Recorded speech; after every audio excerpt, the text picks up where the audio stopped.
Oke, halo semuanya. Selamat malam. Selamat datang di BrainFit Talks yang dibawakan oleh BrainFit Indonesia. Perkenalkan, saya Irfan Wanata, biasa dipanggilnya Mr. Irfan. Saya adalah salah satu host di sesi kita malam hari ini. Saya juga ditemani oleh rekan saya, ada Miss Nancy. Halo, Miss Nancy.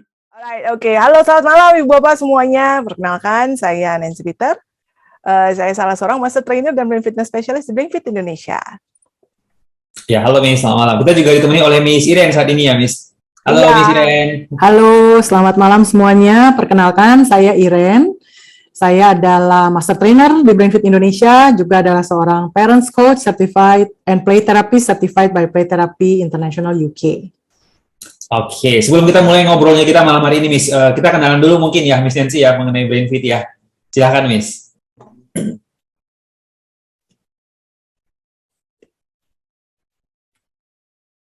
Oke.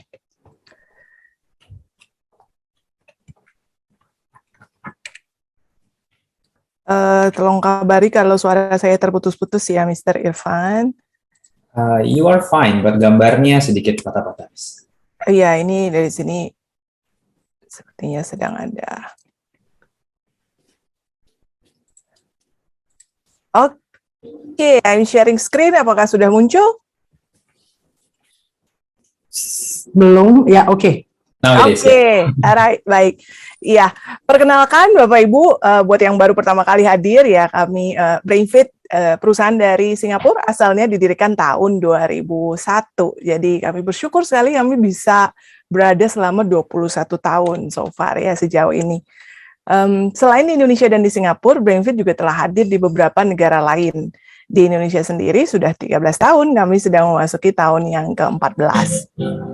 Sektor BrainFit yang ada tersedia saat ini ada di BrainFit Kelapa Gading, BrainFit Kebun Jubruk, BrainFit Gading Serpong, saat ini masih ada BrainFit Bogor. Dan kami spesialisasi di program Brain Fitness Training, program yang mengasah otak. Program ini atau konsep Brain Fitness Training itu berasal dari salah satu terobosan di ilmu neuroscience. Ditemukan bahwa otak kita itu seperti otot, kata para saintisnya yang ya. Sorry. Halo? Ya, Miss, masih kedengeran, Miss. Masih kedengeran ya? Oke, baik. Ya, tadi sampai mana ya? Sampai seperti otot yang bisa diperkuat. Kalau ototnya kurang kuat, bisa kita latih, bisa kita perkuat. Nah, begitu juga dengan otak. Apa yang diperkuat? Kemampuan belajar seperti memori, konsentrasi, kecepatan kita memproses informasi, kemampuan kita untuk meregulasi emosi, itu semua seperti otot-otot di dalam otak yang diwakili oleh koneksi-koneksi. Ini yang ditemukan oleh para neuroscientist bahwa itu bisa ditingkatkan atau dioptimalkan kinerjanya. Ini yang jadi spesialisasi kami di BrainFit, yaitu meningkatkan kemampuan belajarnya anak. Ya. Saat ini program kami tersedia untuk usia dari 9 bulan sampai 35 bulan itu BrainFit Baby, untuk usia 3-6 tahun nama programnya BrainFit Junior, dan 7-18 tahun adalah BrainFit Scholar. Dan BrainFit berafiliasi dengan beberapa institusi lain untuk mengadakan research, mengumpulkan data, dan kami bangga sudah mendapatkan rekognisi penghargaan dari beberapa partner kami. Itu dia sekilas mengenai BrainFit, Mr. Irfan dan Miss Iren. Dan topik kita malam hari ini adalah stress management untuk mama dan anak ya. Oke, sebelum kita mulai pembahasannya, Bapak Ibu, karena ini adalah BrainFit talk show ya, jadi kita ngobrol santai. Ada function di Q&A. Kapan saja Bapak Ibu muncul pertanyaan yang mau ditanyakan ya, kepikiran mau ditanyakan, langsung gunakan function Q&A yang di bawah screen-nya Ibu Bapak. Nanti kita ada Q&A section di mana kita akan baca beberapa pertanyaan secara live dan kita akan jawab. Ya, pertanyaannya yang kita akan address adalah pertanyaan yang berkaitan dengan topik kita malam hari ini. Alright, itu dia Miss Iren dan Mr. Irfan. Mari kita mulai perbincangannya ya, stres. Nah, ini topik yang saya rasa berguna ya untuk setiap orang, karena kita semua mengalami stres. Ya, benar Bang. Actually, benar. Actually belakangan yang saya dapat dari ngobrol dengan orang tua, kayaknya semakin banyak orang tua dan of course orang tua untuk anaknya gitu ya, yang semakin aware dan memperhatikan aspek stresnya mereka ya, terutama sama pandemi ini, dan banyak banget situasi yang berubah tentunya. ketika kita ngomongin soal stres, ini kita ngomongin soal kesehatan, tepatnya kesehatan mental.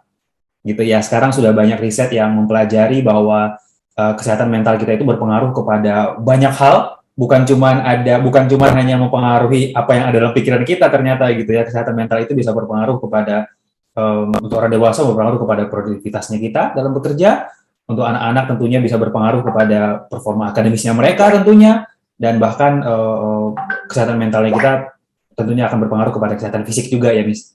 Ternyata itu yang sudah ditemukan gitu. Ya, betul. So I think more and more people realize that it's important, itu penting kesehatan mental gitu ya. Iya. Itu juga mungkin ya pendaftar yang ikut di sesi kita malam hari ini banyak sekali ya. Benar banget ya. Banyak sekali. Oke. Nah, malam hari ini tuh kita mau bahas tentang stres dan juga stress management.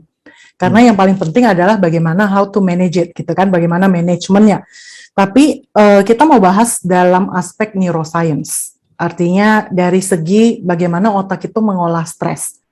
Dengan kita memahaminya, maka akan lebih mudah untuk nanti kita bisa melakukan langkah-langkah yang tepat bagaimana cara mengolah stres itu. Banyak yang mungkin parents atau orang-orang berpikir bahwa, oh ya kalau masalah stres, ini masalah mental health, ini adalah masalah psikologis. Ya, benar sekali.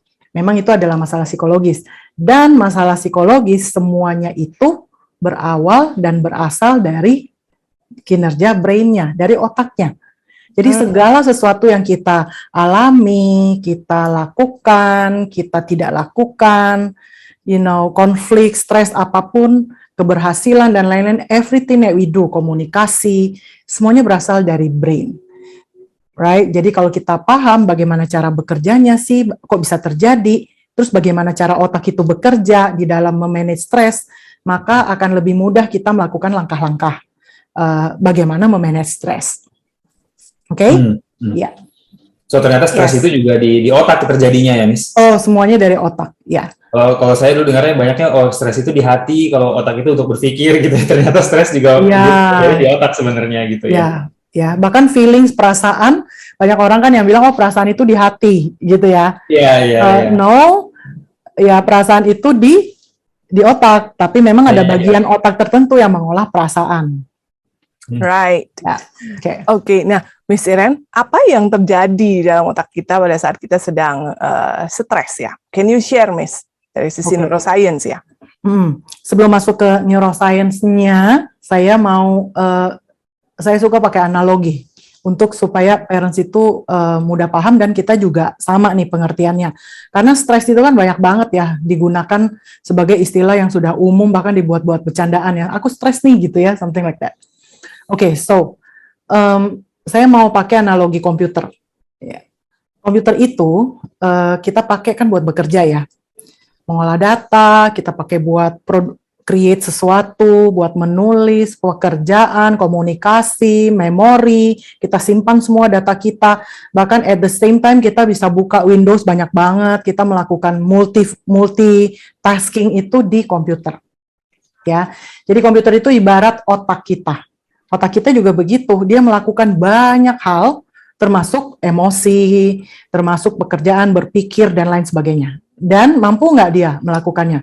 Ya, sama seperti komputer yang mampu aja melakukannya. Ya, nah, selama komputer atau mesin itu tidak ngadat, di kapasitasnya besar, dia mampu aja melakukan apapun, maka menurut saya itu adalah stres yang sehat.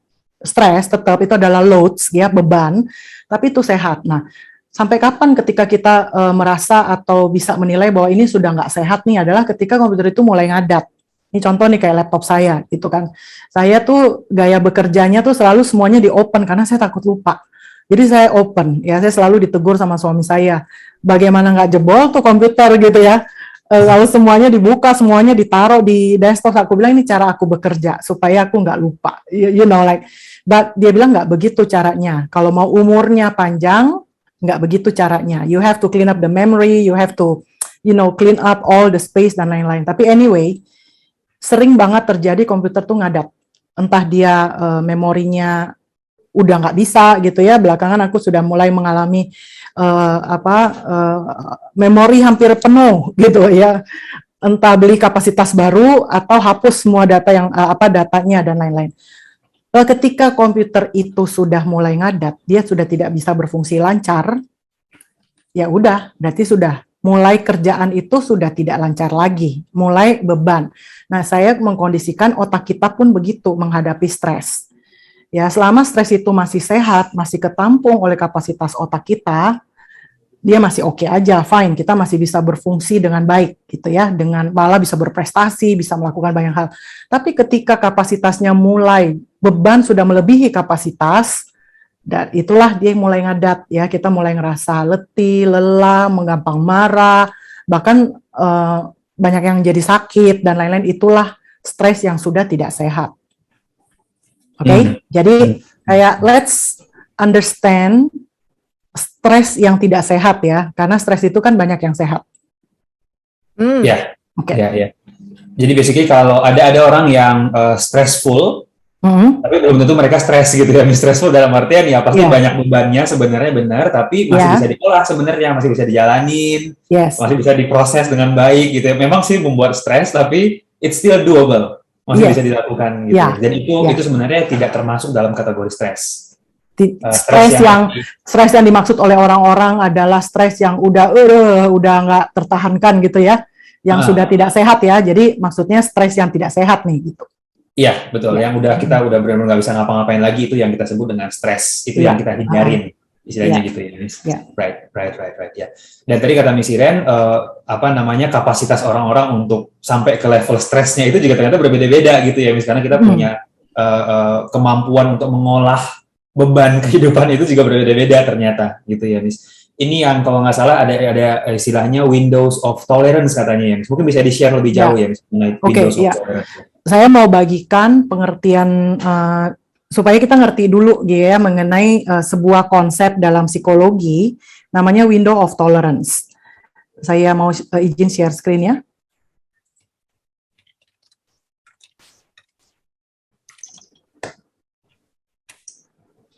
Nah, ini dia. Ini sistem kerja our brain juga, sistem kerja our autonomic nervous system. Ya, apa yang kita terima, our nervous system itu langsung mengirimkannya ke otak kita, right?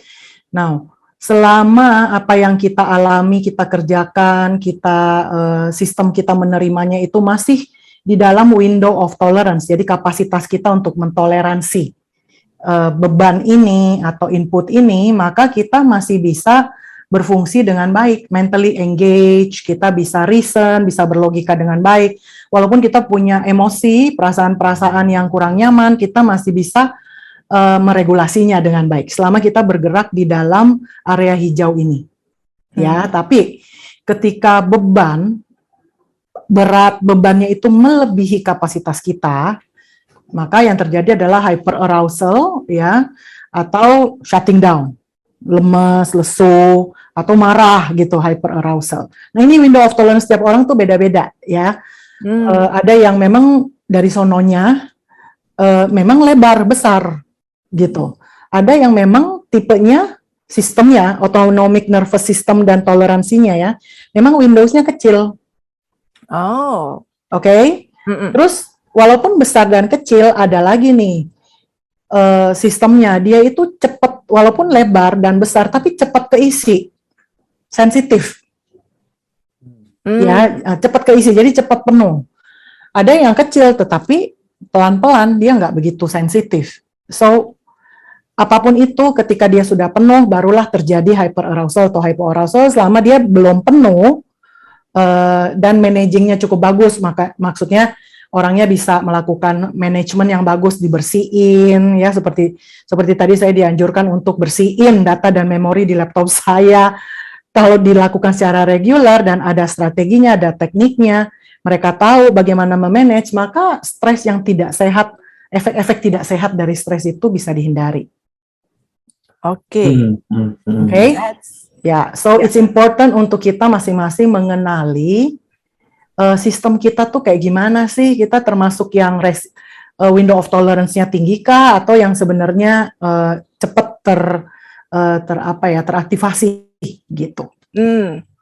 Jadi Masing-masing mengenali berarti self-awareness ya, Miss Iren. Self-awareness, yes. Self-awareness. Oke, nah Miss Iren, faktor apa yang mempengaruhi besar atau kecilnya atau sistem kerjanya window of tolerance ini, Miss?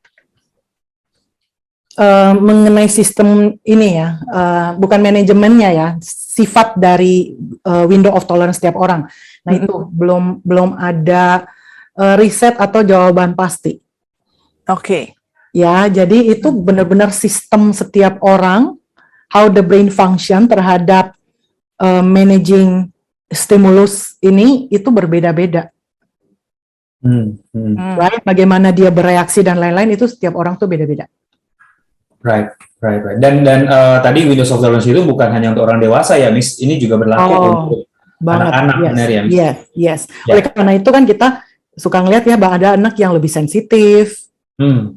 Ya kan, kok cepet banget sih, baru digituin aja udah meledak, marah gitu ya, misalnya. Iya. Gitu. Apa yang terjadi? Kita ya basically sistemnya is a sensitive system. Iya. Gitu ya. Atau mungkin sebenarnya ada apa ya? Menurut kalau saya bilang itu kayak ada kumpulan sampah-sampah emosi atau sampah-sampah hal-hal yang nggak diberesin. Sehingga makin kecil lagi kapasitasnya dia untuk bertoleransi. Right. How about kalau misalnya ada orang tua yang punya Windows of Tolerance-nya mungkin kecil gitu ya, Miss? Itu nantinya bisa ada kemungkinan untuk diturunkan ke anaknya nggak ya, Miss? Maksudnya ada faktor genetik nggak ya Windows of Tolerance anak itu nurun dari orang tuanya gitu? Ada case seperti itu nggak, Miss? It is jadi seperti tadi ke orang tuanya aja kita nggak tahu ya, karena nggak ada risetnya aja mengatakan dia nggak bisa predik setiap orang itu punya sistem yang berbeda. Tapi apakah itu diturunkan? Nobody knows juga, karena basically dari DNA anaknya dan sistemnya masing-masing juga berbeda. Tapi yang pasti gini, yang pasti genetik dan environment atau learn, mereka mempelajari. Anak-anak tuh mempelajari pola-pola yang ada, right? Terus ini nih ada satu riset yang bagus banget dan menurut saya perlu disampaikan kepada ibu-ibu gitu, karena saya merasa terbantu banget. Ada sebuah riset dari HeartMath Institute. Jadi ini memang institusi yang meneliti tentang otak dan jantung kita.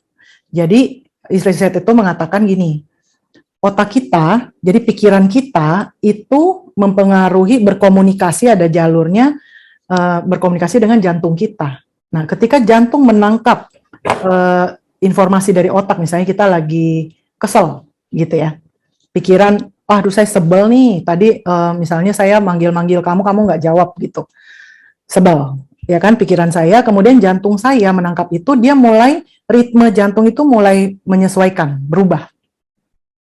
Ya, ketika ritmenya berubah, detak jantungnya, jadi iramanya berubah, gelombangnya berubah, dia mengirimkan signal balik ke otak. Jadi ada komunikasi antara otak dan jantung. Ketika sistem otak kita menangkap bahwa oh ya ini rasa tidak nyaman dari jantung karena gelombangnya incoherence gitu ya, maka otak langsung memerintahkan seluruh fungsi otak mengatakan bahwa kita dalam kondisi tidak aman gitu kan.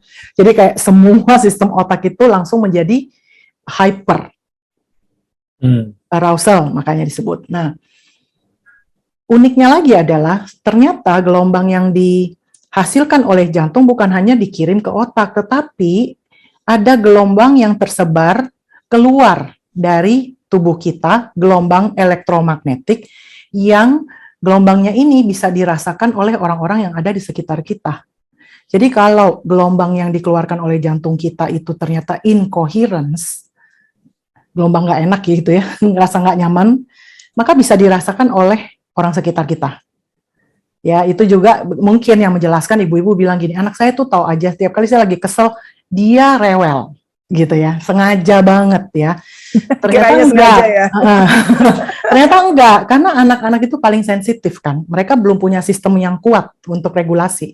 Jadi mereka gampang banget kena efek impact dari apa yang mereka rasakan. Walaupun kita nggak ngomong, tapi the conditions of our heart, jadi kondisi jantung kita itu dan detaknya itu mempengaruhi mood dari anak-anak.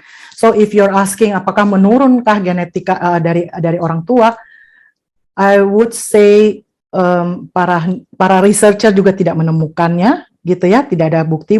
Tapi yang pasti it is learned, ya, dipelajari oleh anak-anak karena mereka kena dampak dari whether kita coherence atau enggak coherence ketika most of the time ketika bersama dengan mereka. Oke. Ya. Okay. Jadi mereka bisa jadinya nanti Windows of Tolerance jadi tambah kecil atau justru jadi tambah lebar. Yes, karena mereka harus manage juga kan mereka menerima itu, kemudian itu nambah load mereka karena mereka harus manage gitu. Iya, right. Yeah.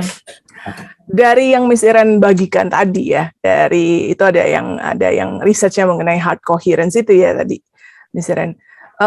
As we know kan kita nggak bisa menolak atau menghindari tekanan-tekanan atau tantangan yang terjadi ya dalam kehidupan. Tapi dari apa yang Miss Iren bagikan tadi, kayaknya definitely kita bisa belajar mengatur level stres ya, atau belajar teknik-teknik untuk mengosongkan space-nya kita supaya lebih bisa memperlebar window of tolerance-nya. Betul. Jadi whether sistem kita itu sensitif atau kecil lah toleransinya gitu ya.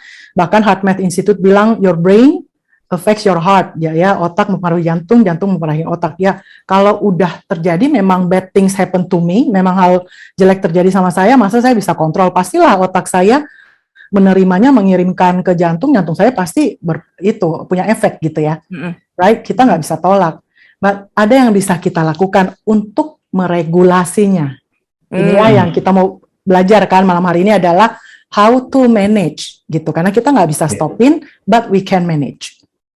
Right. Di sini mungkin orang tua udah lebih familiar dengan istilah regulasi emosi atau mengendalikan emosi gitu ya, Miss. Ini yang tadi Miss Iren sempat bagikan juga di awal bahwa yang pertama kita perlu pahami adalah bahwa emosi itu terjadinya juga di otak, sehingga untuk mengendalikannya pun juga kita butuh yang namanya kemampuan otak gitu ya. Mungkin saya bisa share visualisasikan Miss dengan slide ini ya. Untuk kita memahami tadi kita ngomongin soal emosi itu terjadi di otak, kita bisa memahami dengan lebih mudah. Kita bisa bayangkan otak kita itu terbagi menjadi dua fungsi. Ada otak berpikir namanya, dan ada bagian otak yang kerjaannya hanya merasakan atau feeling gitu ya. Nah ini bagiannya. Si prefrontal cortex itu adalah bagian otak besarnya kita. Ini yang warna kuning semua nih ceritanya ya. Ini adalah otak berpikirnya kita. Sedangkan yang tadi kita ngomongin soal emosi itu semua diproses di bagian amigdala namanya. Ini bagian kecil yang ada di dalam otaknya kita. Gitu ya. Jadi ketutup oleh si prefrontal cortex-nya. Gitu. Nah, ketika tadi kita ngomongin bahwa emosi itu tidak bisa dihilangkan, gitu, tetap aja stres itu pasti akan selalu terjadi ketika ada tekanan dan kehidupan sehari-hari itu pasti membuat kita stres. Yang sebenarnya bereaksi itu adalah si bagian kecil amigdala ini. Dan memang amigdala ini bisanya hanya merasa, begitu dia merasakan sesuatu, dia langsung bereaksi. Tadi misalnya share ada jantungnya mungkin tiba-tiba mengirimkan sinyal tertentu, ya amigdala langsung menangkap itu bahwa oh kita lagi stres, oh kita lagi bahaya, dan yang muncul adalah selalu reaksi stres, gitu kan? Nah, waktu kita ngomongin soal regulasi emosi, sebenarnya itu adalah proses di mana kita mengaktifkan si prefrontal cortex-nya kita untuk supaya bisa mengendalikan reaksi si amigdala ini. Jadi bukan menghilangkan perasaannya, tapi mengendalikan reaksinya. For example, misalnya gitu ya, salah satu bagian yang dikendalikan oleh prefrontal cortex ini adalah sistem motoriknya kita, yaitu reaksi badannya kita, gitu ya. Orang tua mungkin pernah melihat ada anak-anak yang ketika lagi kesel, itu mereka cuma bilang, ini kesel banget sih, nyebelin banget, PR-nya susah misalnya, gitu kan. Tapi ada anak-anak yang begitu melihat PR-nya susah, itu langsung kertasnya dicoret-coret atau bahkan bukunya disobekin. Itu adalah contoh dua reaksi yang berbeda terhadap emosi yang sama, yaitu mereka stres karena PR-nya susah. Perbedaannya anak yang kedua tadi, yang akhirnya dia nyobekin kertasnya misalnya, itu adalah anak yang prefrontal cortex-nya belum bisa mengendalikan motoriknya, yaitu tangannya. Akhirnya yang keluar adalah tangannya bereaksi dan nyobekin kertasnya.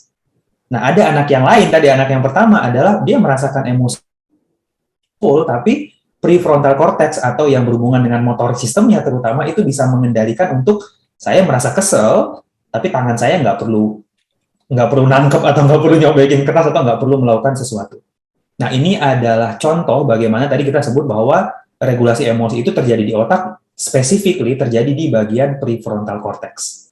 contoh yang tadi saya berikan adalah bagian motorik. Bagaimana kita ketika mengalami emosi tertentu, kita bisa memilih bagaimana cara kita bereaksi secara fisik. Nah, ini contohnya ya, salah satu contoh gimana otak kita itu mengendalikan regulasi emosi tadi. Gitu ya. I hope that makes sense ya. Iya. Gitu. Okay, thank you for that explanation, Mr. Irfan. Ada visualisasinya lagi. Jadi kalau misalnya saya simpulkan, saya memproses sendiri ya. Jadi basically yang amigdala reaksinya itu it's just reaction yang kita terima ya. Mungkin ini juga yang biasa saya ngobrol sama parents, emotional regulasi. Sometimes biasanya kita nih orang dewasa berpikirnya anak yang emotional regulasinya bagus adalah anak yang tidak gampang tertrigger. Ya. Padahal sebetulnya yang dibilang emotional regulasi bagus adalah anak yang nggak cuma anak, orang dewasa juga, yang walaupun tertrigger, udah amigdalanya udah aktif, tapi mampu untuk meregulasi supaya amigdalanya kemudian tenang kembali. Is that it? Yes. Betul.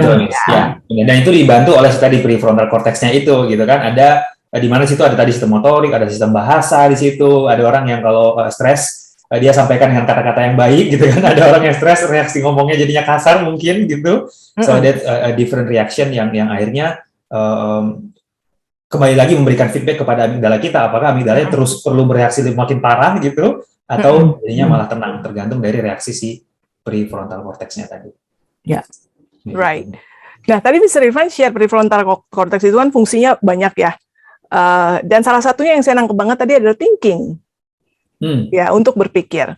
Dan benar banget ya, dan dari hasil research sudah membuktikan bahwa the way we think itu sangat-sangat mempengaruhi perasaannya kita. Gitu. Dan bagaimana apa yang kita rasakan itu mempengaruhi perilakunya kita. Jadi kayak misalnya kalau lagi kesel, banting barang misalnya gitu kan ya. Nah, jadi kalau kita mau ganti behavior-nya atau jangan banting barang, dan kita perlu ubah dulu si amigdalanya atau perasaannya ya. Tapi gimana cara merubahnya? Then we need to change our thoughts. The way we think. Betul ya. Jadi by changing the way we think bisa merubah bagaimana perasaannya kita, dan akhirnya juga bisa merubah behavior ya. Mungkin saya kasih contoh. Contoh ya. Bayangkan kita semua ibu bapak lagi nyetir nih ya di jalan tol. Mari kita buktikan gitu kan ya, bahwa thinking affects feelings. Terus tahu-tahu ngelihat mobil lain, wah balap-balap langsung nyelip kita gitu kan, nggak sopan lah gitu kan, buru-buru banget nyelip-nyelip. Nah kalau kita berpikirnya bahwa ini orang nggak sopan banget sih gitu kan, nggak tahu peraturan lalu lintas gitu, maka kalau suami saya mikirnya dia nantang gue nih. Ya itu kan. Nah kalau kita punya pemikiran itu bisa berasa tuh perasaannya kayak gimana, pasti kesel. Ya kan? However, coba kita ubah. Kalau kita coba semua berpikirnya, ada orang nyalip-nyalip gitu. Ya ampun, mungkin dia kebelet banget kali ya. Atau mungkin, ya ampun, jangan-jangan ada anggota keluarganya yang sedang emergency dan dia sedang nguber. Perasaannya gimana? Jadi lebih tolerir ya, Miss. So that's just so artinya gini kalau saya urai. Misalnya contoh dia pikir ini orang nantangin aku nih ya, gitu. Karena pikirannya seperti itu, dia jadi panas, emosinya kan jadi tertantang gitu ya, merasa dilawan, merasa kesel. Akibatnya perilakunya adalah nantang balik atau serang atau injak gas gitu ya, atau repetin gitu. Because thinking, pemikiran affects feelings, feelings affect behavior, perilaku ya. Nah sebaliknya, kalau pemikirannya adalah orang ini terburu-buru banget, kenapa ya? Mungkin ada yang emergency atau apa ya gitu. Right, itu pemikiran. Feeling menjadi empati. Behavior ya biasa aja, kalau perlu kita kasih jalan. Right, because mungkin dia ada perlu buru-buru, kita nggak tahu. So see how thinking, pemikiran kita affects feelings, dan feeling kita affects behavior. Right. So kalau kita ingin merubah behavior, kita perlu terlebih dahulu merubah perasaan. Baik, bagaimana merubah perasaan? Ya, rubahlah dari cara berpikirnya. Gitu. Things like that ya. Itu yang dimana prefrontal cortex affecting feelings affect behavior. Itu efek dari prefrontal cortex tadi. Ya. Nah, ini mungkin tadi kita ngomongin soal kalau jadi orang tua sih, mungkin tadi contoh yang Miss Nancy dan Miss yang berikan, ya tinggal dipraktekin aja gitu ya. Tapi kalau untuk anak-anaknya lebih sulit ngajarinya ya. Ya, betul. Ya, tapi di Brainfit kita punya materinya, materi IQ coaching namanya ya. Miss, gimana mungkin bisa di-share? Di Brainfit itu, gini, anak-anak tuh nggak bisa kita bilang, aduh jangan begitu dong. Kan nanti kita kasih tahu konsekuensinya, kita bilang kasihan dong adeknya kalau dipukul, begini, begitu, gini. Anak itu belum bisa kontrol. Dan kalau kita menemukan bahwa riset mengatakan bahwa jika kita mengajarkan anak-anak tentang how their brain works, prinsip ini loh, your thinking affects your feelings affect your behavior, gitu ya. Terus kalau you want to change your feeling, you change rubahlah pemikiranmu. That's how the brain works. Kita perkenalkan kepada anak-anak ini loh, your thinking brain, ini your feeling brain. Ya, ketika anak-anak diperkenalkan seperti itu, mereka lebih bisa kontrol. Karena mereka menjadi tidak merasa bahwa oh ya aku berarti karakternya emang I'm a bad child. Memang aku nih kasar, memang aku anak yang tidak baik gitu. Karena aku banyak melakukan hal-hal yang tidak baik. Tapi ketika kita menjelaskan bahwa oh it's because your brain, bukan kamunya, but your brain works, cara otak kamu bekerja seperti ini. But you know what, kamu bisa kontrol loh, gitu ya. Jadi di Brainfit itu kita banyak mengajarkan EQ juga. Jadi bukan cuma kita melatih meningkatkan kemampuan, tapi kita mengajarkan mereka bagaimana cara mempraktekkannya, gitu. Karena meningkatkan kemampuan belum tentu bisa mempraktekkan, karena mempraktekkan memang butuh coaching, gitu ya. Ya. Right. Ya. Dan sebelum kita bisa praktekin pun juga tadi misalnya kasih contoh, misalnya kita ajak anak-anak untuk berpikir mengenai bukan merekanya yang salah gitu istilahnya, ya bukan salahnya kamu marah gitu, tapi lebih kepada ada elemen-elemen dalam otaknya kamu yang belum siap untuk mengendalikan emosi istilahnya gitu ya, yang belum siap untuk meregulasi rasa keselnya dia atau rasa marahnya dia. Seperti itu ya. Jadi daripada bilang kamu pemarah gitu ya, itu kan menyerang personality ya. Gitu. So kita akan ajarkan kepada anak ini loh cara otak bekerja. So tadi ketika kamu marah ini yang terjadi gitu. Jadi dia bisa belajar, dan ketika dia bisa lihat secara visual, dia tahu cara bekerjanya. Kita jelaskan dengan konsep yang simple gitu ya. Mereka lebih bisa kontrol. Betul banget ya Miss. Nah, untuk orang tua sendiri mungkin yang masih bertanya-tanya bahwa tadi kita banyak banget ngomongin bahwa kemampuan stres itu dan emosi itu sebenarnya ada di otak gitu ya Miss. Mungkin kita bisa share juga lebih jauh bahwa kemampuan otak yang tadi berhubungan dengan stres itu pun ternyata juga bisa diukur sebenarnya. Ya, gitu ya. Tadi ada beberapa orang tua yang bertanya di Q&A bertanya mengenai bagaimana kita mengukur Windows of Tolerance. Windows of Tolerance mungkin agak sedikit lebih sulit untuk diukur, tapi karena itu adalah konsep ya. General, ya benar. Tapi kemampuan sejarah itu bisa kita ukur, dan Brainfit punya alat ukurnya. Saya share ya, Miss, alat ukurnya seperti apa ya. Alat tes yang namanya Cognitive Map Test namanya. Saya coba share. Nah, ini dia. So, di Brainfit kita punya alat tes namanya CogMap atau Cognitive Map Test. Ya, ini adalah asesmen yang kita gunakan untuk mengukur semua aspek kemampuan dan fungsi-fungsinya otak anak-anak. Bahkan sampai orang dewasa sekalipun, kita punya tes sampai orang dewasa. Nah, nantinya kita akan jabarkan di seluruh area otak dari mulai bagian motorik, emosinya, fokus, auditori, visual, motorik, visual, auditori, dan fokus ini mewakili si prefrontal cortex yang tadi kita bahas. Kalau emotionnya bisa merepresentasikan si amigdalanya gitu. Untuk kita bisa melihat sistem otak mana sih yang sudah kuat dalam otaknya anak gitu, dan mana yang belum, dan mana yang mungkin bisa berkontribusi terhadap sulitnya anak meregulasi emosinya atau stresnya, gitu ya, anak dan orang tua gitu ya. Nah, ada beberapa contoh misalnya di sini ada salah satu aspek di bagian fokus yang kita ukur yang namanya impulse control. ada berapa nih? Ada tulisannya. Hopefully kelihatan. Ya, simbolnya kecil banget gitu. So, impulse control ini adalah kemampuan ngerem. Tadi kayak misalnya, Miss Nancy kasih contoh, kalau kita lagi nyetir, terus ada orang yang tiba-tiba nyalip, ngebut banget gitu kan. Kita mungkin bisa berpikir bahwa mungkin dia lagi terburu-buru gitu kan.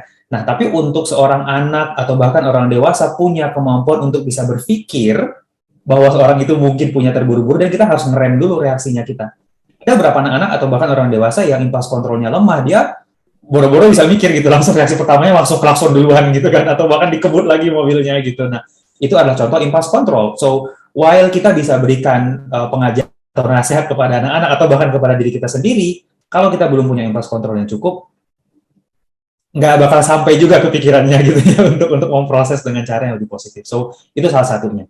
Gitu. Dan banyak aspek-aspek kemampuan otak lain seperti balance juga berkaitan dengan impulse control, ada pitch discrimination juga, itu juga berhubungan dengan cara kita merepresentasikan apa yang orang lain sampaikan kepada kita secara emosi, dan banyak hal-hal lain yang bisa kita ukur dalam kemampuan otak yang nantinya bisa berkontribusi kepada windows of tolerance-nya kita tadi gitu ya, kapan seseorang meledak, kapan mereka bisa mentolerir. Gitu. Nah, ini yang kita bisa ukur. Gitu. Nah, untuk orang tua yang pengen tahu lebih jauh dan mungkin bahkan tertarik gitu ukur kemampuan otaknya sendiri dan anaknya gitu ya, boleh hadirin ke BrainFit Information Session. Ini adalah sesi online yang terpisah yang kita lakukan via Zoom. Untuk orang tua, kita share lebih jauh mengenai konsep brain training, dan salah satunya adalah cara asesmennya dilakukan. Gitu ya. Di menu chat sudah ada informasi pendaftarnya, atau orang tua bisa scan QR code ini. Ya, nanti kita jadwalkan sesinya, kemudian kita share lebih jauh kepada orang tua mengenai konsep brain training dan asesmennya. Kayak gitu. Oke. That's from you, Miss. Ya. Sekarang kita coba jawab Q&A ya. Ya. Sure, iya benar. Ada beberapa udah. Ya. Ada beberapa. Benar banget. Miss Nancy mungkin, do you find one that interests you? Yes, Mr. Ivan. Ya, saya mau memilih pertanyaan ini dari anonymous attendee ya. Jadi kepada Miss Iren ya, perspektifnya kita ini kan mempengaruhi behavior. Betul. Ya, the biggest effort, usaha yang terbesar itu berada pada bagaimana caranya kita merubah caranya kita berpikir. You got it, Ibu atau Bapak ya. Yeah. Some teenagers itu berpikirnya kan udah berbeda dengan cara pikirnya orang tua. Apalagi kalau pada saat mereka sedang mengalami challenges ya in life, either school atau sosial, karena kita udah bicara teenager. Nah, pertanyaannya adalah bagaimana caranya mengajarkan stress management kepada para teenager, Miss Iren. Padahal at the same time mereka juga sedang manage puberty. Ya. Well, what works for me itu adalah mengajarkan kepada mereka how the brain works. Explain to them prinsip window of opportunity, window of tolerance. Bisnis banget nih window of opportunity. Terus tambahan ilmu. Okay, window of tolerance, explain to them ya. Bagaimana hyperarousal, hypoarousal, ya kan? Terus explain to them, mungkin dia jadi cepat tertrigger because di sekolah ketemu dengan teman, something happen atau some friends say something to them, window of tolerance-nya keisi gitu ya. And then mereka udah belajar tapi ternyata nilainya tetap jelek, dia kesel lagi, keisi lagi gitu ya. And then that's why ketika pulang sekolah dijemputnya terlambat padahal dia sudah lapar, keisi lagi, kesel. Nah, sampai di rumah mom says something yang padahal cuma ngomong sedikit doang gitu, dia langsung meledak, right? So, setiap kali ada kejadian, saya pakai itu sebagai teachable moment. Bukan diajarkan pada saat dia meledak. So, ketika dia explode, hyperarousal atau hypoarousal, you need to help them regulate saat itu, jadi tidak menjelaskan apa-apa. Tapi ketika lagi santai, malamnya, atau any kind ada situasi di mana kita bisa bercerita tentang otak dan bagaimana manajemen ini terjadi, how the brain works between limbic sama frontal cortex dan lain-lain. So they know it's not about them, bukan mereka yang sensitif, bukan mereka yang cepat tersinggung gitu ya. No, it's just how your brain works. And you know what? There is a way to manage this. Jadi put it into science and explain how the science works, ya, teenagers itu sangat senang dan sangat lega ketika tahu bahwa oh it's not me. Karena teenagers itu semua teenagers merasa dirinya aneh, nggak usah kita bilang, dia juga merasa dirinya aneh, you know, because mereka tuh ada di stage yang it's not me gitu, kok aku aneh, nothing that I do is right, bukan cuma diomelin tapi gue juga merasa aneh memang gitu. So it's not about you, it's about your system.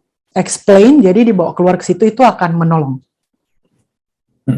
Ya, itu would be my number one tips. Bring it into science, bring it into theory, and it's not about personality, ya kan? Kemudian tadi pertanyaan berikutnya apa ya? Actually one question, bagaimana mengajarkan teens? That would be it. Untuk stress, untuk manage stress ya, stress management. Padahal mereka sedang melewati masa puberti juga, sama juga cara berpikirnya juga yang berbeda gitu dengan orang tua. Mengenai cara berpikir, teenagers tuh, and not only teenagers, kita aja tidak suka dituduh punya cara berpikir yang salah. Bener nggak? Wah, saya bisa ajak berantem nih orang kalau bilang salah kamu, Apalagi let's assume bahwa setiap orang punya perspektifnya, and we need to respect that. Itu prinsip nomor 1. So ketika teenagers punya cara perspektif yang berbeda, which is different from us, first of all we need to respect that. Kita mesti terima itu sebagai itu benar buat dia, menurut dia. Dan belum tentu, dan kita salah, nggak bisa bilang salah, nggak bisa. Right? Respect. And then after that we offer. Can I offer you my perspective because I have a different perspective. Itu cara masuk yang tepat for teenagers, because dia akan ngerasa oh aman. Because you are not going to blame me. Aku tidak akan disalahkan, dirasa aneh, disalah-salahin. Kita masuknya dalam bentuk menawarkan perspektif. I know zaman mama sama sekarang berbeda. Tetapi maybe ketika mama memberikan atau membagikan the way I feel, the way I see things, maybe you can take some or you don't agree with some, but hopefully you can take whatever is useful for you. Apapun yang berguna. That would be the offer to the teenagers. Yeah, I hope that helps. Yes, I believe so. That was a good. Iya, saya bisa bayangkan itu sesuatu hal yang kayaknya simple tapi nggak mudah buat parents ya. Apalagi kalau udah berpikir bahwa itu salah gitu. That's why I think stress management and learning, belajar tentang otak dan bagaimana otak bereaksi terhadap ketika kita ditolak, ketika kita disalahkan, ketika kita dianggap bad, our brain itu langsung masuk ke hyperarousal, and we cannot function anymore. Semakin kita tidak bisa berfungsi, semakin kita merasa guilty gitu. Dan semakin orang-orang makin menuduh karena orang-orangnya nggak ngerti gitu kan apa yang terjadi sama sistem kita. And that will go into kayak cycle yang nggak berhenti-berhenti. Kalau teenagers itu banyak banget self-blame, guilt, dan lain-lain. Belum lagi mungkin ada pemikiran you're trying to change me. Ya, jadi yang berarti you're not accepting me as I am. Seperti itu. Oke, semoga terjawab ya, Ibu ataupun Bapak. Another question, Miss, ini dari Bu Regina. I think pertanyaan Bu Regina mungkin agak related sama pertanyaan-pertanyaan yang lain, masih sejalan gitu. Bu Regina bertanya, bagaimana cara mengeluarkan emosi atau marah yang benar? Atau baik pada pada anak-anak.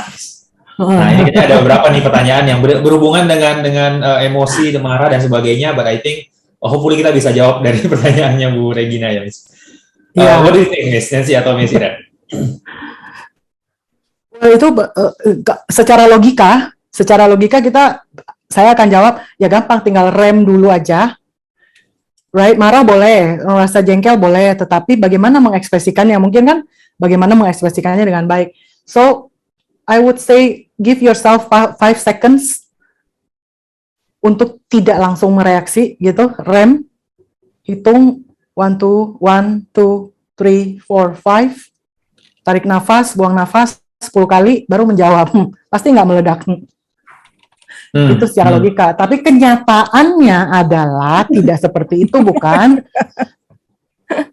Because ketika Yes, kita sudah benar-benar. ke-trigger and it's our system yang ke-trigger, nggak semudah itu untuk bilang oke, aku akan marah dengan cantik gitu ya, aku akan marah dengan bijaksana gitu, biasanya nggak begitu. So itu perlu latihan sih. Sebelum latihan perlu tekad bahwa aku tidak mau meledak. Aku mau belajar untuk mengekspresikan kemarahanku dengan cara yang baik gitu. Itu tekad dulu gitu. The very first time I think saya belajar ini juga dimulai dengan tekad sih, bahwa aku nggak mau kayak gitu. Aku mau belajar, aku mau kayak begini gitu. So tekad dulu. Setelah itu when I practice, awal-awalnya masih meledak. Jadi kayak 1 kali berhasil, 10 kali nggak berhasil dalam sehari nih ya gitu. Nggak apa-apa, besok coba lagi. Tapi yang penting tekad itu terus ada gitu. Jadi latihan itu terus ada. Dan memang itu juga caranya otak kita bekerja ya, karena bisa dibilang kalau kebiasaan lamanya meledak-meledak itu kan juga udah bentuk koneksi ya, wiring, habit-habit yang perlu waktu kalau kita mau unwire atau mau ganti dengan kebiasaan baru, koneksi baru. Yes. It does take time. Yang penting repetisi, terus tekad, penting, bener banget Miss Iren. Iya. Terus as long as kita punya otak frontal lobes ada nih, berarti dia berfungsi. Artinya rem itu ada, bisa. Kita cuma perlu mengaktifasinya. Maybe sometimes we just forget bahwa kita punya itu, kita nggak pakai gitu. Atau mungkin pemikiran bahwa aku nggak bisa kontrol diri, aku selalu meledak, berpikiran bahwa rem aku blong, itu juga jadi kayak self-fulfilling prophecy ya, Miss ya? Iya, bisa juga begitu ya. Kalau orang dewasa sih bisa begitu, kalau kita lihat dari teknik gitu ya, logika. Tapi kalau ternyata untuk melatih diri sendiri aja rasanya susah, mungkin benar ada kendala yang lebih kompleks, yang mungkin sudah perlu minta bantuan profesional. Right. Ya, kalau dewasa ya. Another thing yang mungkin saya bisa tambahin ya, Miss.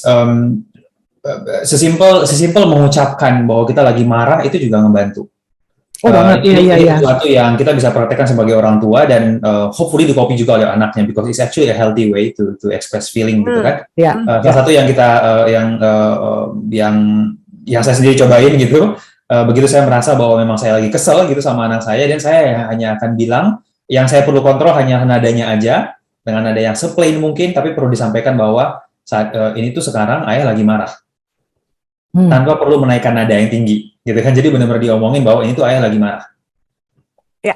And then I find that dan ternyata memang ada teorinya juga gitu, dan saya merasakan sendiri bahwa ketika udah dimulai dengan kalimat seperti itu, then next-nya adalah somehow otaknya kita jadi ngalir bahwa marahnya tadi karena ini, karena kamu begini, nah tadi kamu ngelakuin begini, ayah ngerasanya begini, jadi diceritain aja perasaannya kita, tapi disebutin aja semuanya dengan nada yang tentunya masih sedatar mungkin gitu, tapi it's okay untuk bilang bahwa ini saya lagi marah, mama atau papa lagi marah.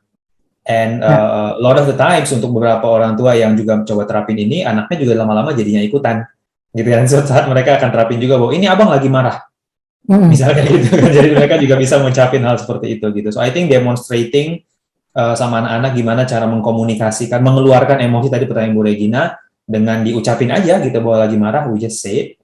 Mungkin sesuatu yang bisa dicoba juga. Ya, betul banget Mr. Irfan. I was just going to say that. Just basically say what you feel. Ya. Apapun perasaannya. Yes. Semoga itu membantu ya. Semoga membantu ya. Oke, so itu dulu aja pertanyaannya. Masih banyak pertanyaan yang bagus, tapi hopefully tadi ada beberapa yang udah kita cover di materi sebelumnya. Nanti sesi ini kita akan upload ke YouTube channelnya BrainFit Indonesia. Jadi mungkin ada informasi tadi yang udah kelewatan, orang tua bisa review kembali. Dan nanti ada segmen berikutnya kita masih akan berbagi tips, mungkin hopefully ada tips yang mengcover beberapa pertanyaan orang tua juga. Gitu, guys.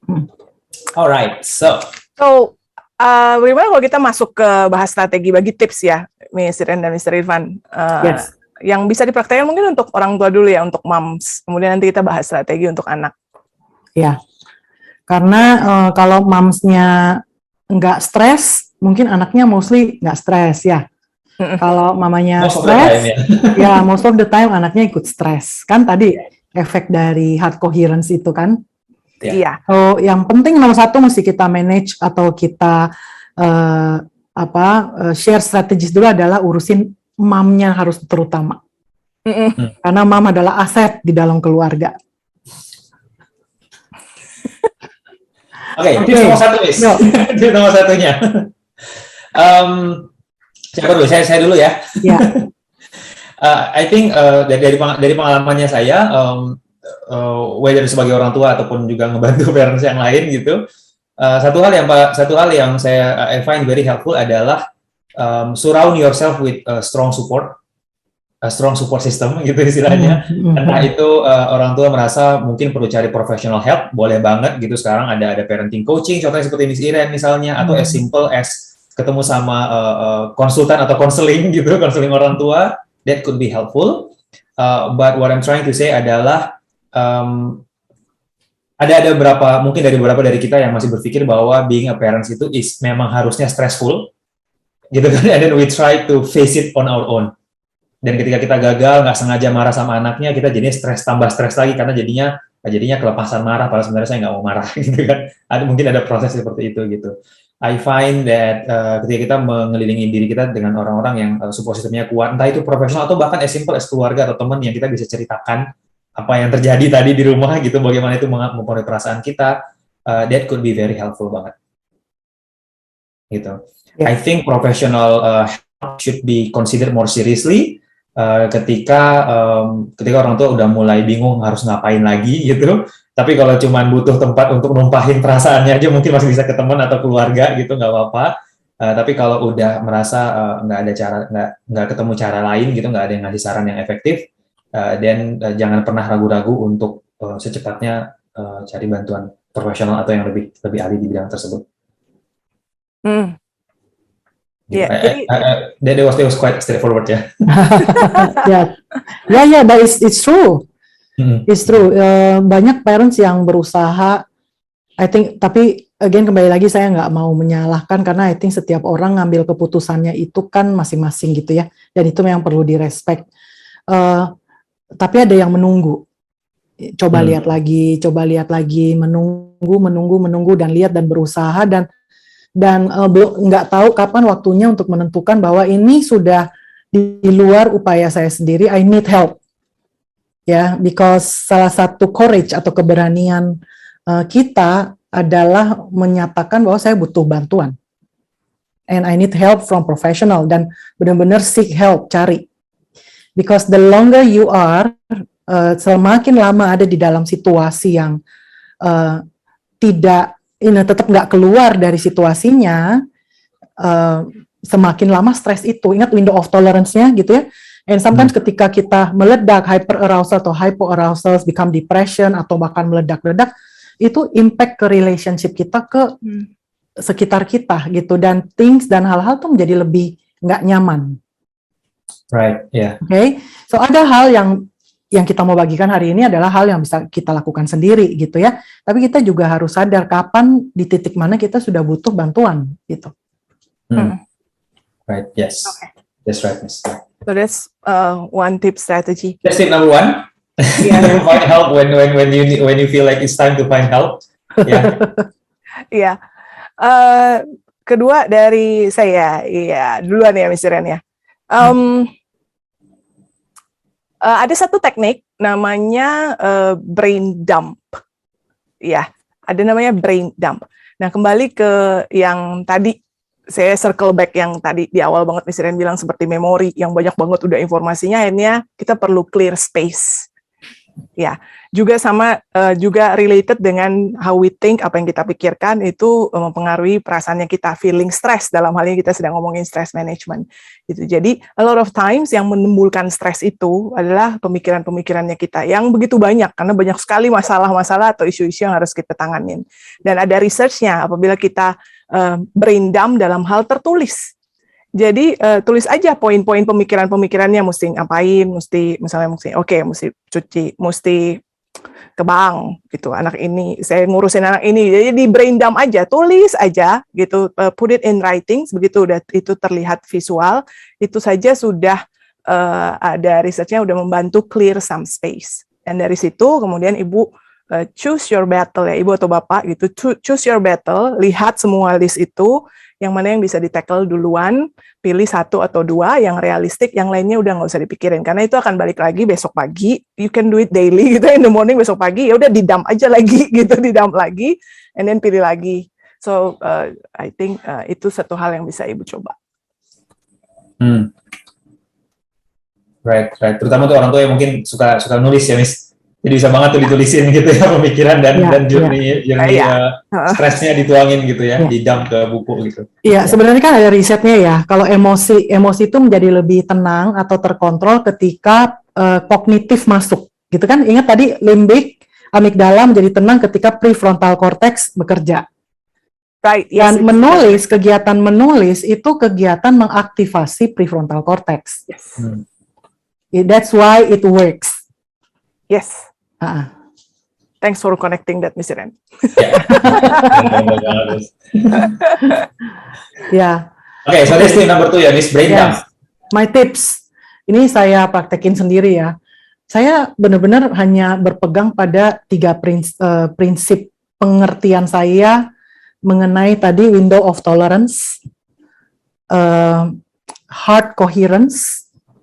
Jadi saya berpegang pada saya punya window of tolerance, tangki, saya nggak tahu seberapa besar, tapi yang pasti ketika tangki ini penuh, pasti yang terjadi adalah saya bakalan uring-uringan atau menjadi low energy, atau saya kalau udah ngadat kadang-kadang bisa seminggu 2 minggu nggak ada inspirasi, rasanya males, ngomong sama orang juga males, pokoknya kayak bener-bener going low gitu, ya. So I know, saya tahu banget diri saya gitu. Apa yang terjadi ketika window of tolerance saya udah penuh dan nothing that I can do. Untuk rebound kembali itu butuh waktu. Kalau enggak, saya udah terlanjur hurting other people dengan omongan saya, dengan kemarahan saya. Right? So I know my pattern. Jadi saya pelajarin pola saya. Okay? Terus yang kedua, I know bahwa emosi saya dan mood saya ini mempengaruhi orang sekitar saya loh, gitu ya. So I'm responsible juga untuk menjaga mood orang lain sekitar saya. Apalagi we work ya, kita kerja, bukan cuma di rumah. Ya, tim saya itu terpengaruh oleh keadaan mood saya. So to be a leader, I have to maintain my mood and conditions itu selalu di dalam kondisi yang prima gitu. Ya, so ketika saya tahu prinsip itu 2 hal ini aja, gitu ya, and then prefrontal cortex tadi, so hati-hati dengan your perspective and your thoughts, karena itu bisa jadi beban, saya manage.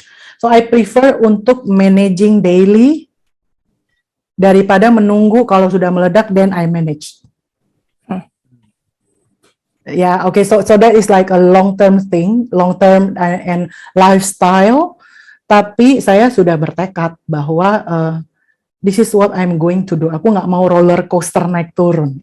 I want to maintain kurang lebih di jendela itu supaya, enak buat diri saya, kemudian enak juga buat orang lain di sekitar saya, dan semua orang bisa produktif, semua orang bisa be at their best, because saya memberikan impact.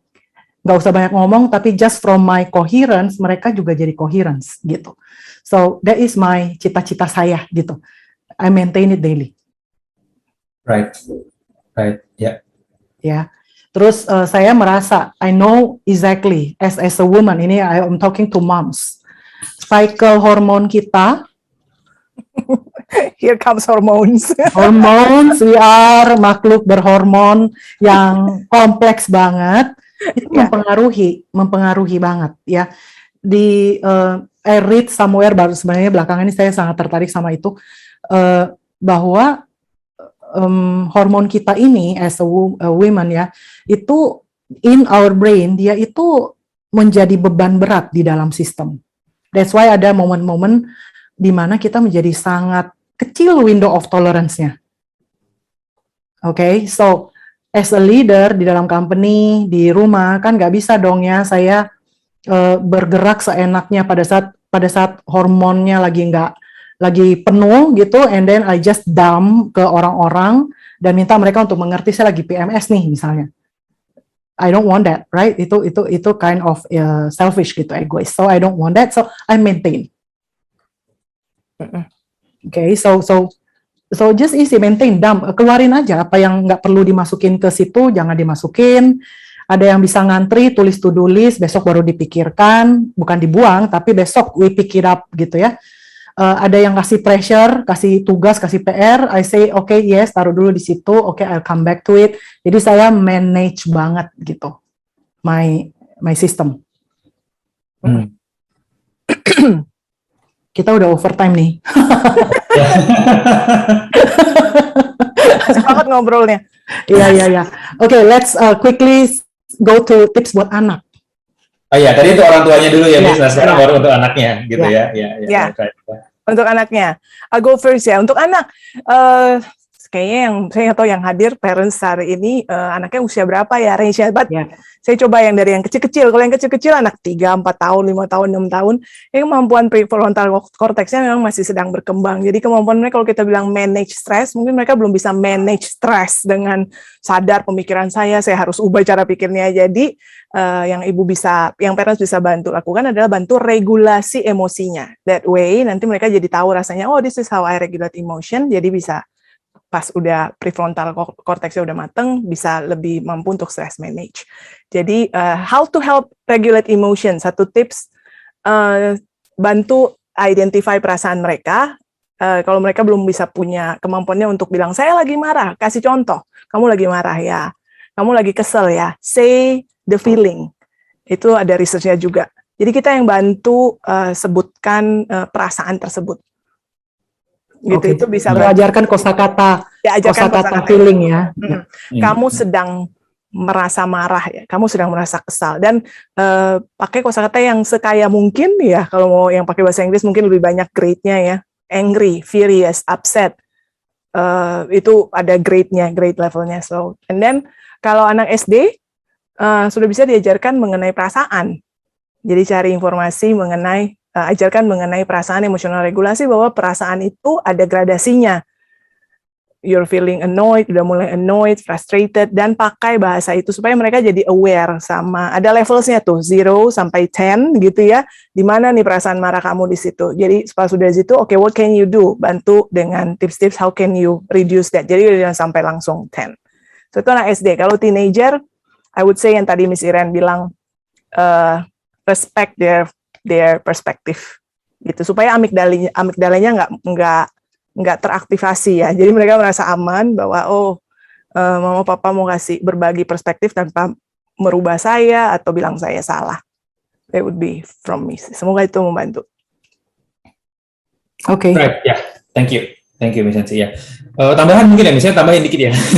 Tadi boleh banget. Yang anak-anak teenager, I think ini juga belajar dari pengalaman juga ya.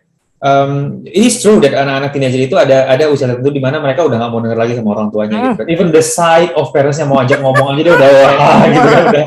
Dan mereka nunjukin keselnya mereka, jadi orang tua juga ikutan kesel gitu, jadi sama dari kesel lagi semuanya gitu. I think kalau untuk yang teenager, saran saya lewat orang tuanya tentunya gitu, tapi untuk anaknya, it's also good untuk cari coach untuk teenager. Gitu, I mean kalau misalnya di momen tertentu orang tua ngerasa ini tuh saya udah nggak bisa masuk lagi sama anak ini gitu, diajak ngomong dikit aja dia udah banting pintu misalnya, udah sampai sebegitunya misalnya, dan daripada itu affecting ke stresnya kita juga, which nantinya juga affecting ke anaknya lagi, then it's always okay untuk cari coach khusus untuk anaknya. And a lot of times anak teenager itu somehow lebih dengar sama orang lain gitu, at some point gitu kan. Paling tidak si coachnya itu nanti bisa memberikan perspektif yang berbeda supaya anaknya juga pada akhirnya lebih terbuka dengan orang tua dan akhirnya bisa build kembali relationship-nya dan mengurangi stressful yang terjadi di rumah gitu. It's okay untuk cari orang ketiga istilahnya gitu yang bantu anak untuk masukin perspektif yang mungkin orang tua juga sebenarnya pengen masukin tapi belum ada jalannya. Yeah, that's a very good one. Betul banget sih Mr. Ivan. And kita udah lihat ya beberapa teenager yang ada coachingnya gitu, and that helps. Betul. Karena ada orang ketiga ya di Betul, luar parents. Karena parents sudah keburu mau koreksi saya nih, gitu kan. Iya, benar. Polanya udah kebaca polanya. Udah kebaca. Polanya. Baru mau buka mulut aja udah kabur. Oke, from me buat anak ya, invest in brain training. Karena tadi itu semakin kita perkuat prefrontal cortex, sistem impulse kontrolnya dia, ya kan? Jadi dia bisa ngerem. Terus logika berpikir, reasoning skill-nya. Reasoning skill mempengaruhi reflective skill, jadi reflective thinking. Ketika dia bisa ngerem, dia bisa berpikir, dia bisa ngelihat dirinya sendiri, dia bisa mengevaluasi dirinya sendiri, itu adalah kemampuan berpikir. Dan all of those skills itu dibangun dari dasar, ya, from all that we do, brain training, motorik, visual, auditory thinking, processing, ngeremnya, dan lain-lain, right? So, mereka bisa lakukan itu. Jadi ketika kita masuk coaching, kita kasih tahu new perspective, mereka bisa terima dengan baik. Because they can process, mereka bisa proses. Ada anak yang mereka nggak bisa proses, even though you tell them a lot of things, nggak bisa making connections because of maybe some parts in the auditory impulse controlnya cepat-cepat berasumsi, nggak bisa ngerem, nggak bisa impulse visualnya, logika berpikirnya nggak begitu nyambung gitu. They easily get triggered dan setelah itu susah untuk mengembalikan lagi because mereka nggak bisa making connections of situations atau mencari solusi atas problem atau apapun. Dan itu sangat mengisi window of tolerance. So I would say I would invest in brain training. Right, yeah. For a child, ya. Ya. Ngomongin soal brain training dan tadi kita ngomongin soal ajarin anak-anak soal labeling feelingnya mereka, istilah-istilah feeling gitu ya, Miss. Ini memang salah satu expertise-nya kita di BrainFit ya, Miss. Mungkin saya bisa bagikan juga contohnya ya, Miss, untuk orang tua ya. Ini adalah salah satu contoh materi yang kita gunakan untuk menjelaskan perasaan kepada anak-anak. Kita punya banyak ya. Ini salah satunya gitu ya. Ini salah satu yang kita lagi bahas soal tadi yang Miss Yancy sebutkan soal bahwa perasaan itu ada level-levelnya juga gitu ya. Sama seperti kita orang dewasa, anak-anak juga begitu marah nggak langsung nggak langsung kayak switch langsung meledak gitu, enggak. Pasti selama ini sebenarnya marahnya dikit-dikit, numpuk gitu kan, besoknya tambah lagi. Nanti sorenya sama temennya kesel, nambah lagi marahnya gitu kan, stresnya nambah, akhirnya baru meledak gitu. Nah, salah satu yang kita ajarin ke anak-anak adalah yang namanya feeling thermometer. Ini salah satu materinya. Everybody needs a thermometer to measure their body temperature, especially when they have a fever. But do you know that you also need a thermometer to measure your emotional temperature? When you feel just a little happy, your thermometer reads that you are feeling sad. If the happiness intensifies, your thermometer tells you you are now feeling overjoyed. In the same way, for an emotion like anger, you feel annoyed when the intensity is low and furious when it gets high. How does your feelings thermometer work? It works by reading signs from your body and your environment. When you sense your heart racing, your face feeling warm, and your tummy churning as you walk into your new classroom at the beginning of the school year, your thermometer accurately reads that you are feeling nervous and prompts you to do some deep breathing exercises. If you do not have an accurate feelings thermometer, your nerves may overwhelm you and wreck your first day at school.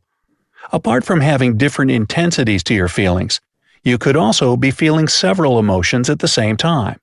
While feeling nervous in your new classroom, you immediately feel thrilled when you see your best friend attending the same class, and then disappointed when you find out that your new seat is right beside the waste bin. Your feelings thermometer helps you monitor your ever-changing emotions, like how your disappointment at your new seat completely evaporates when you see heavy craft work in your new class timetable.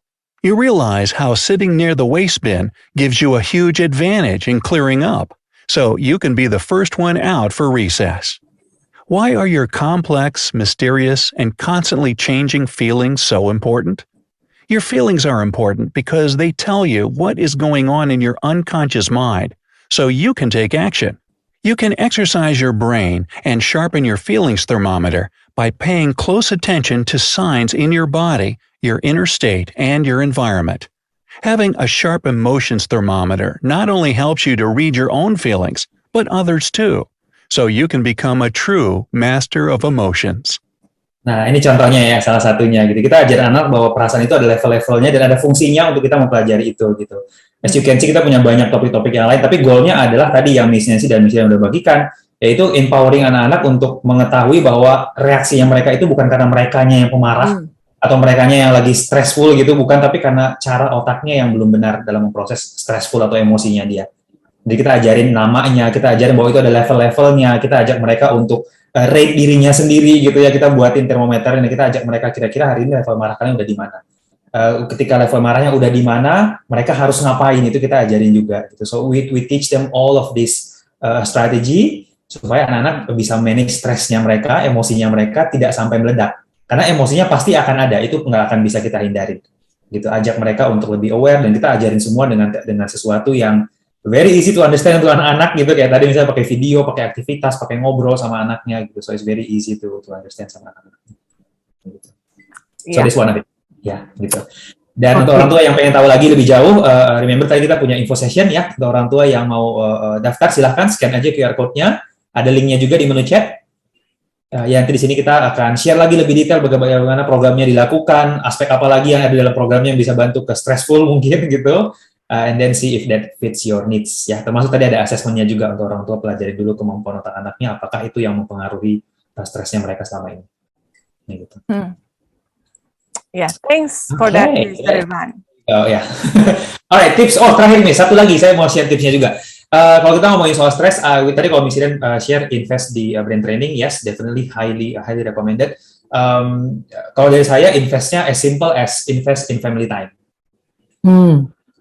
Banyak anak-anak yang kembali lagi, stresnya anak-anak itu bukan suatu hari mereka tiba-tiba stres dari 0 ke 100 gitu, enggak. It's always slowly.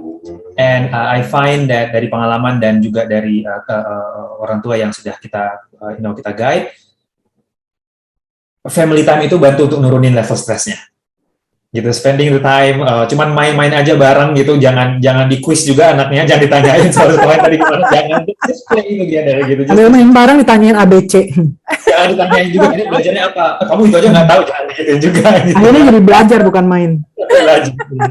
Just play, like purely play, just be silly, just just be there with each other. 10-15 minutes a day. Katanya itu sangat-sangat membantu untuk mengurangi level stresnya kita supaya nggak pernah sampai ke level meledak.